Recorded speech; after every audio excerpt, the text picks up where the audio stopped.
అందరికీ నమస్కారం. ఇషాన్ పూర్తిగా స్టేజ్ దిగిన తర్వాత ప్రకాష్, వనిత ఇద్దరూ కూడా వాళ్ళ దగ్గరికి వచ్చి ముందు డిన్నర్ చేసేయండి, ఆ తర్వాత మాట్లాడుకుందాం అనగానే సరే అంటూ కన్నమ్మతో కలిసి ముందుకు అడుగులు వేస్తూ ముందు డిన్నర్ చేద్దాం ఆ తర్వాత అనగానే కన్నమ్మ కొంచెం టెన్షన్గా, పెనిమిటి నాకు కొంచెం భయంగా ఉండాది, మనము బేగి ఇంటికి పోదాం. కొంచెం కోపంగా చూస్తూ ఎందుకు ప్రతిదానికి భయం భయం అంటావు, మా నానేమో చాలా ధైర్యవంతురాలివి అది ఇది అని మాట్లాడతాడు, ఇక్కడుండేది అందరూ మనలాగే మనుషులే కదా అంటూ కాస్త కోపంగా మరి కాస్త గట్టిగా చెప్పడంతో ఒక్క క్షణం ఇషాన్ వైపు చూసి మెల్లిగా తలదించుకొని ముందుకు అడుగులు వేస్తూ ఉంటే ఒక్క క్షణం గాలి పీల్చుకొని వదిలేసి ఏమన్నా అంటే ఇలా మాట్లాడకుండా మౌనంతోనే మనుషుల్ని చంపేస్తావు, అంతా నా కర్మ, పూర్తిగా నీ సైడ్ మాట్లాడతారు మా వాళ్ళు, నువ్వు చేసేది ఎవరికి కనిపించదు అంటూ అడుగులు ముందుకు వేస్తూ ఉంటే కన్నీళ్లు వస్తున్నా వాటిని ఆపుకొని నేనేం చేశాను, నా వల్ల ఎవరికి నష్టం జరిగింది అనుకుంటుందే తప్ప బయటికి ఒక్క మాట కూడా మాట్లాడలేదు. రకరకాల వెరైటీస్తో అంతా డిన్నర్ అరేంజ్ చేయబడింది. అందరూ ఎవరికిష్టం వచ్చింది వాళ్ళే సర్వ్ చేసుకొని తినడం మొదలుపెట్టేశారు. ఇషాన్ ఒక ప్లేట్ తీసుకొని కన్నమ్మకి ఒక ప్లేట్ ఇవ్వగానే తను తీసుకుంటుంది. అందులో ఫస్ట్ ఒక పుల్కా పెట్టుకుంటాడు. అంతే, పక్కన ఎవరో పరిగెత్తుకుంటూ వీళ్ళ దగ్గరికి వచ్చి ఇషాన్ అంటూ కాస్త గట్టిగా పిలవగానే వాళ్ళ వైపు చూస్తూ వాళ్ళు సోనియా ఫ్రెండ్స్లో ఒకరు కాబట్టి ఏమైంది అని అడుగుతాడు.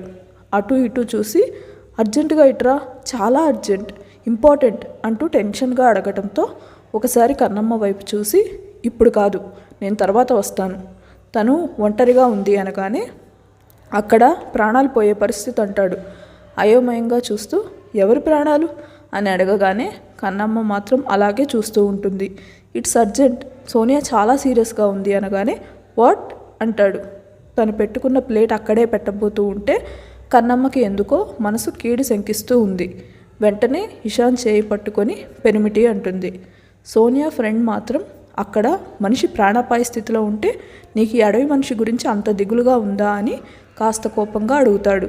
వెంటనే కన్నమ్మ వైపు చూస్తూ నువ్వు తింటూ ఉండు, నేను ఇప్పుడే వస్తాను అనగానే నాకు భయంగా ఉంది పెనిమిటి, నువ్వు ఈ ఆడికి పోవద్దు అంటూ బ్రతిమిలాడగానే అటువైపు సోనియా ఫ్రెండ్ ఇషాన్ నువ్వు లేట్ చేసే కొద్దీ అక్కడ ఒక ప్రాణం, ఇక్కడ అందరికీ విషయం చెప్పి నేను ఫంక్షన్ డిస్టర్బ్ చేయలేను, వెళ్ళు త్వరగా, మీ ఆవిడ సంగతి మేము చూస్తాంలే, తనకేం కావాలో అన్నీ దగ్గరుండి వడ్డిస్తామని ఇషాన్ని పట్టుకొని లాక్కెళ్ళిపోయి పక్కనే ఉన్న తన ఫ్రెండ్స్ వైపు సైగ చేయగానే వాళ్ళందరూ కన్నమ్మ చుట్టుముడతారు.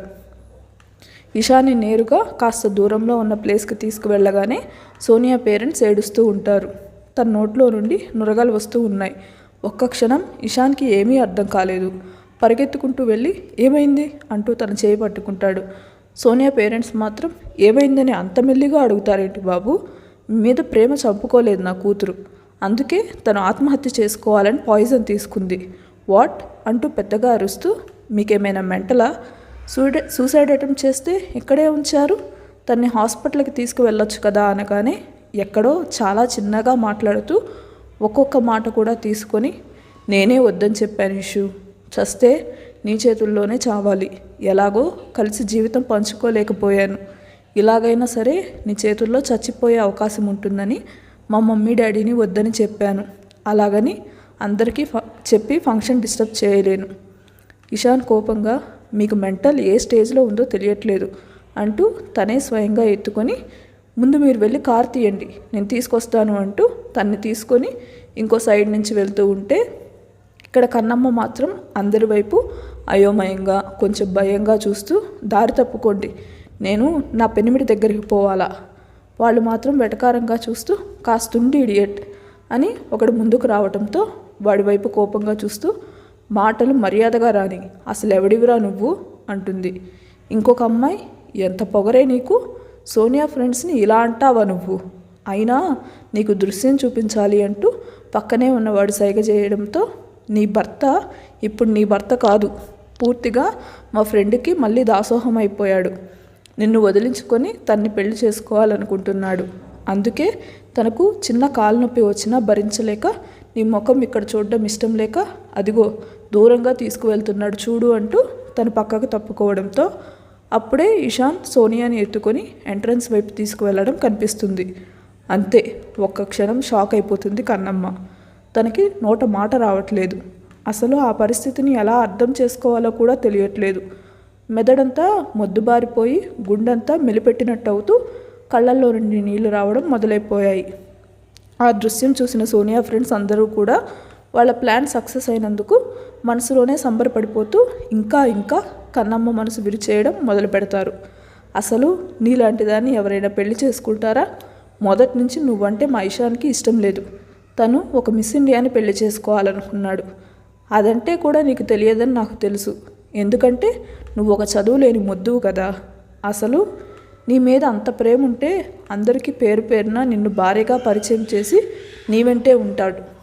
ఇంకొక దగులుబాజీది ముందుకు వచ్చి, ఇది ఆ రోజు మన సోనియాని చాలా కొట్టిందంటరా, దీనికి తగిన సన్మానం జరగాలి అనగానే ఇంకొక ఇద్దరు సోనియా ఫ్రెండ్స్ కన్నమ్మ చేయి పట్టుకొని తీసుకెళ్తారు. కానీ తన మైండ్ మొత్తం ఇషాన్ వైపే ఉంది. వీళ్ళు చేయి పట్టుకొని ఈడ్చుకు వెళ్తూ ఉంటే అప్పుడు స్పృహలోకి వచ్చి, వదలండి నన్ను, వదలండి అంటూ ఉంటే ఒక అమ్మాయి తలపైన ఉన్న తన చున్నీ లాగేస్తుంది. భయంగా వాళ్ళ వైపు చూస్తూ ఉంటే, ఏంటే అడవి ప్రాంతంలో ఉండి నువ్వు నీ అడవి బుద్ధులు, ఈరోజు ఈ సిటీ కల్చర్ కూడా నువ్వు చూడాలి అనగానే ఒకడు అక్కడే ఉన్న విస్కీ బాటిల్ తీసుకొని వస్తాడు. కన్నమ్మ వాళ్ళందరినీ కేవలం 1 నిమిషంలోనే మట్టు పెట్టగలదు. కానీ ఇప్పుడు తన గుండె చాలా బలహీనం అయిపోయింది జరిగిన పరిస్థితులకి. అందుకే వాళ్ళను ప్రతిఘటించలేకపోతూ ఉంది. వాళ్ళ వైపు చూస్తూ, వదలండి, మీరెవర్రా ఇట్టా చేయడానికి? మా దొరకి మా అత్తమ్మకి చెబుతాను. కన్నమ్మని పట్టుకున్న ఇంకొక లేడీ, ఏంటే చెప్పేది అంటూ తన జుట్టు లాగేసి ఓణి కూడా ఎలాగంటే అలా లాగుతూ ఉంటే భయంగా తన ఓణి పట్టుకుంటుంది. ఆ ప్రాసెస్లో తన బ్లౌజ్ కూడా చినుగుతుంది. ఒక సైడు కన్నమ్మకి గుండె ముక్కలవుతున్న ఫీలింగ్, ఇంకొక వైపు ఈ క్షణం చచ్చిపోతే బాగుండు అన్నంత బాధ. ఇంకొకడు ముందుకు వచ్చి బాటిల్ క్యాప్ ఓపెన్ చేసి, అవునా పాప, ఏం చెప్తావు?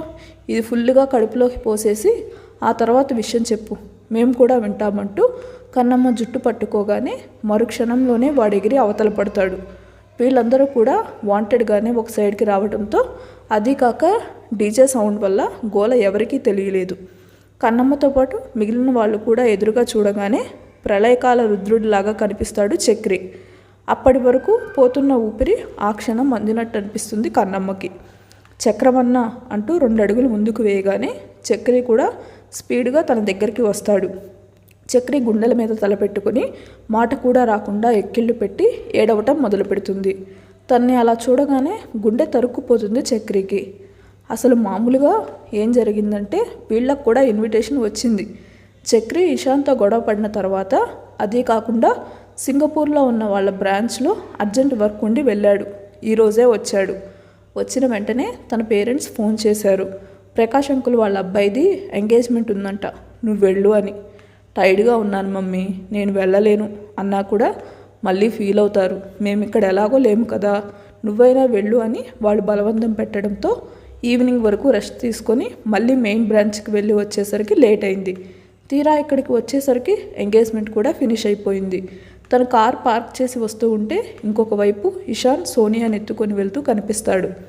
అసలు చాలా షాక్ అవుతాడు చక్రి అలా చూసి. కానీ వెంటనే ఒక అడుగు ముందుకు వేసేవాడు కాస్త ఆ రోజు ఆఫీస్లో జరిగిన సంఘటన మళ్ళీ కళ్ళ ముందుకు రావడంతో ఎందుకులే అని వచ్చి ఎంగేజ్మెంట్ జరిగిన కాబోయే కపుల్స్ని విష్ చేసి వెళ్ళిపోదామని అటు సైడ్ వెళ్తూ ఉంటే అనుకోకుండా పక్కకు చూస్తాడు. కానీ అంత దూరం నుండి కూడా ఆ లైటింగ్ వెలుగులో కన్నమ్మని గుర్తుపట్టి ఇక్కడ ఏదో జరగకూడదు జరుగుతుంది అని వచ్చేసరికి ఒకడు జుట్టు పట్టుకోవడం, మళ్ళీ తనతో డ్రింక్ తాగించాలి అనుకోవడం, పక్కన ఉన్న సోనియా ఫ్రెండ్స్ ఇద్దరూ కూడా కన్నమ్మ బట్టలు చినిగేలా చేయడం, ఇవన్నీ కూడా తనలో ఉన్న రాక్షసుడిని నిద్రలేపాయి. అంతే, వేటాడే సింహమే అయ్యాడు ఆ క్షణం. కన్నమ్మ ఎప్పుడూ కూడా ధైర్యంగా ఉండేది. ఇప్పుడు అలా ఏడుస్తూ ఉంటే ఒక్క క్షణం తన ప్రాణం ఎవరో తీసేసినట్టు ఫీల్ అయిపోయాడు. తన పేరుకు మాత్రమే చెల్లి అనలేదు, అలా అనిపించింది కాబట్టే చెల్లి అని పిలిచాడు.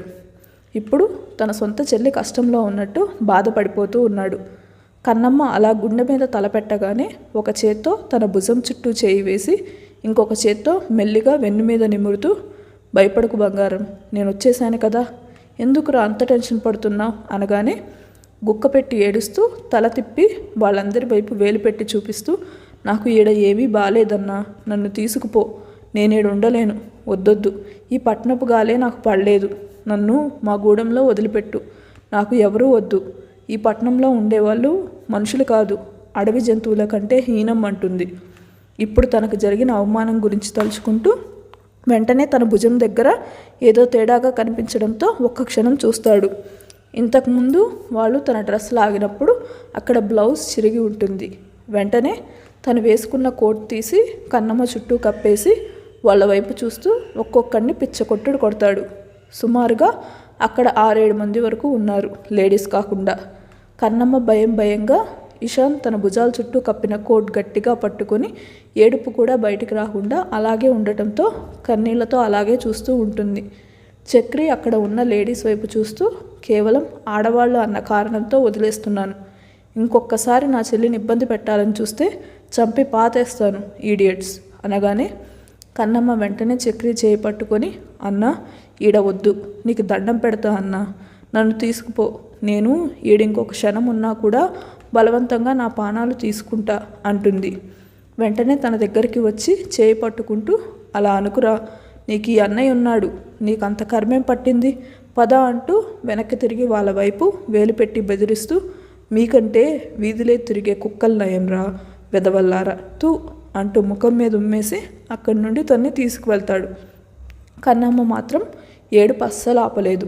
తన చేయి పట్టుకొని భుజం చుట్టూ చేయి వేసి, భయపడకు తల్లి, నీకు నేనున్నాను కదా, ఈ అన్నయ్య ఉండగా ఇంకా భయపడతారా ఎవరైనా, అన్న వచ్చేశాడు కదా అంటూ ఎంతో లాలనగా చెప్పేసరికి ఎక్కిళ్ళు పెడుతూ, అన్న నాకు చాలా భయంగా ఉండాది అంటుంది. ఆ క్షణం కన్నమ్మ కన్నీళ్లు చూసేసరికి చక్రికి కూడా కన్నీళ్లు వచ్చేశాయి. ఎంత ధైర్యంగా ఉండే అమ్మాయి, ఎంత చలాకీగా ఉండే అమ్మాయి ఈ క్షణం ఇలా మాట్లాడుతూ ఉంటే ఆ మాటలు వెనుక ఎంత చిత్రవద, ఎంత నరకం అనుభవించిందో తనకు అర్థం అవుతూనే ఉంది. ఆ క్షణం ఎదురుగా ఇషాన్ ఉంటే ఏం చేసేవాడో తన ఊహకు కూడా అందదు. పర్లేదురా, పద, ఇక్కడి నుండి వెళ్ళిపోదాం, అసలు మనం ఎక్కడా ఉండొద్దు అంటూ స్పీడ్గా తన కార్ దగ్గరికి వెళ్ళి కార్ అన్లాక్ చేసి ముందు ఫ్రంట్ డోర్ ఓపెన్ చేసి కన్నమ్మను కూర్చోబెడతాడు. ఆ తర్వాత తను కూర్చొని అక్కడి నుంచి కార్ స్టార్ట్ చేసుకొని మెయిన్ రోడ్కి వెళ్తారు. ఇంకా రోడ్డు వెంట షాప్స్ అన్నీ ఉండటంతో కార్ కూడా దిక్కకుండా ఒక అబ్బాయిని పిలిచి వాటర్ బాటిల్ కొనుక్కొని ఆ తర్వాత ముందుకు పోనించి ట్రాఫిక్ ఎక్కువగా లేని చోట ఒక సైడ్ కాపి కన్నమ్మ చేతిలో వాటర్ బాటిల్ పెట్టగానే ఇంకా కన్నీళ్లు కారిస్తూ ఎటో చూస్తూ ఉన్న తన చేయి పట్టుకొని, ముందు ఈ వాటర్ తాగమ్మా, కాస్త ప్రశాంతంగా ఉంటుంది అనగానే బాటిల్ క్యాప్ ఓపెన్ చేసి ఇవ్వటంతో కింద మీద పోసుకుంటూనే సగం బాటిల్ తాగుతుంది. పక్కనే ఉన్న టిష్యూ తీసుకొని తన చేతిలో పెట్టి, ఎందుకురా అంత కంగారు పడతావు, నెమ్మదిగా తాగు, నీకు ఈ అన్నయ్య ఉన్నాడు, ఎవరు నీ దగ్గరికి రావాలన్నా నన్నే దాటి రావాలి, గుర్తుపెట్టుకో అనగానే కొంచెంసేపు మౌనంగా ఉన్న తర్వాత బాటిల్ చక్రి చేతిలో పెట్టి, అన్నా అనగానే ఏంటి బా అంటాడు. నన్ను మా గూడానికి తీసుకుపోతావా అంటుంది. ఆ మాట అడిగేటప్పుడు ఎంత దీనంగా అడిగిందో. చక్రి వచ్చే కన్నీళ్లను బలవంతంగా ఆపుకొని ఒక్క క్షణం డీప్ బ్రీత్ తీసుకొని వదిలేసి కన్నమ్మ వైపు చూస్తూ, ఇదే నీ ఆఖరి నిర్ణయమా, తల వంచుకొని తన చేతులు చూసుకుంటూ అవునన్నట్టు తల ఊపుతుంది. సరే, నిన్ను ఖచ్చితంగా మీ గూడానికి తీసుకువెళ్తాను, కానీ ఒక్క మాట చెప్తావా అనగానే ఏంటి అన్నట్టు చూస్తుంది. నువ్వు ఇలా చెప్పా చేయకుండా మీ గూడానికి వెళ్ళిపోతే అశోక్ మామయ్య, అత్తయ్య, అలాగే ఇంట్లో వాళ్ళందరి పరిస్థితి ఏంటి అంటాడు. సో నెక్స్ట్ ఈ ఇన్సిడెంట్ గురించి తెలిసిన తర్వాత వాళ్ళ ఫ్యామిలీ మెంబర్స్ ఎలా రియాక్ట్ అవుతారో, అసలు ఈశాన్ని ఏం చేస్తారో తెలుసుకోవాలనుకుంటే ముందు రాబోయే వీడియోస్ చూడండి. ఈ వీడియో కనుక నచ్చితే లైక్ చేసి మా ఛానల్ని సబ్స్క్రైబ్ చేసుకోండి.